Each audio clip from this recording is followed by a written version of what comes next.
खबरों का lunch box. नमस्कार, आदाब, सत श्री अकाल। रेडियो मणिनाइन पर आपका बहुत बहुत स्वागत है। मैं हूं आपके साथ अभिषेक गुप्ता और आप सुन रहे हैं खबरों का लंच बॉक्स। ईपीएफओ सदस्यों के लिए आई क्या बढ़िया खबर।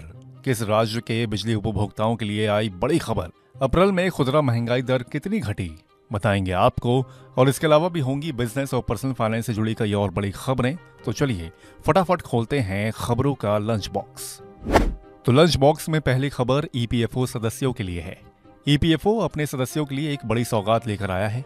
शिक्षा, हाउसिंग और शादी के लिए ईपीएफओ ने ईपीएफओ स्कीम 1952 के अंतर्गत बदलाव किया है। इन सभी कामों के लिए ऑटो क्लेम एडवांस सेटलमेंट को अब ऑटो मोड में निपटाया जा सकेगा।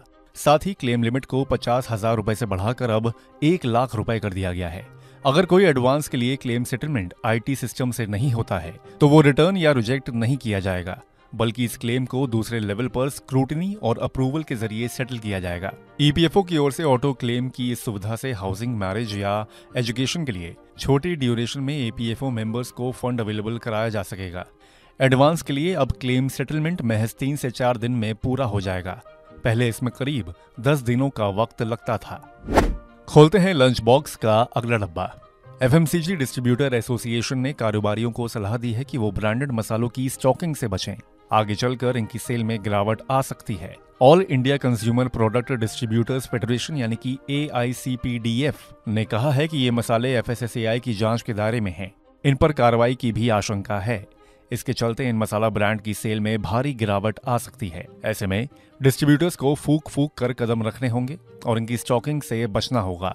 ये सलाह ऐसे समय में जारी की गई है जब ये बड़े मसाला ब्रांड तय लिमिट से ज्यादा एथिलीन ऑक्साइड मिलाने के आरोपों के चलते मुसीबत से जूझ रहे हैं। अब देखते हैं कि लंच बॉक्स के अगले डब्बे में क्या है।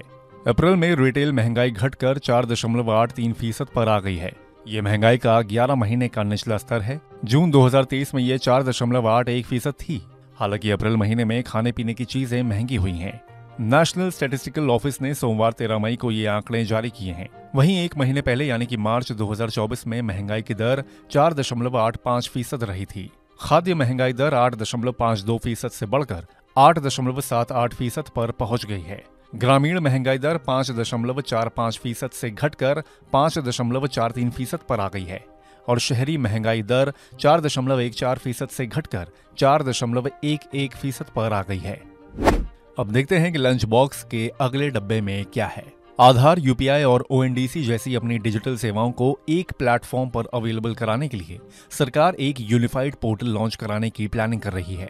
इस पोर्टल को लॉन्च करने और अलग अलग डिपार्टमेंट्स की डिजिटल सर्विस को इसके प्लेटफॉर्म पर लाने की जिम्मेदारी इलेक्ट्रॉनिक्स और टेक्नोलॉजी मंत्रालय को दी जा सकती है।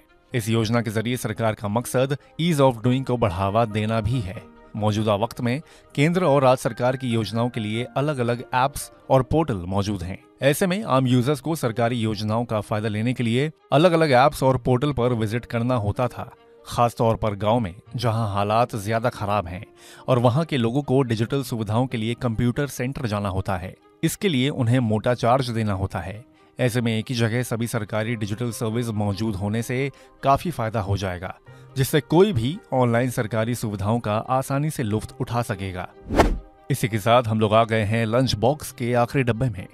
उत्तर प्रदेश में 3.30 करोड़ बिजली उपभोक्ताओं के लिए एक बहुत अच्छी खबर है।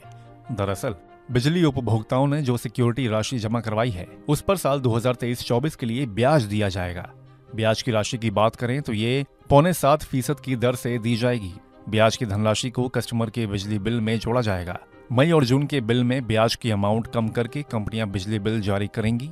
विद्युत अधिनियम 2003 के प्रावधानों के अंतर्गत कस्टमर को हर साल उनकी जमा करवाई गई सिक्योरिटी मनी पर मिलने वाले ब्याज को देना होगा।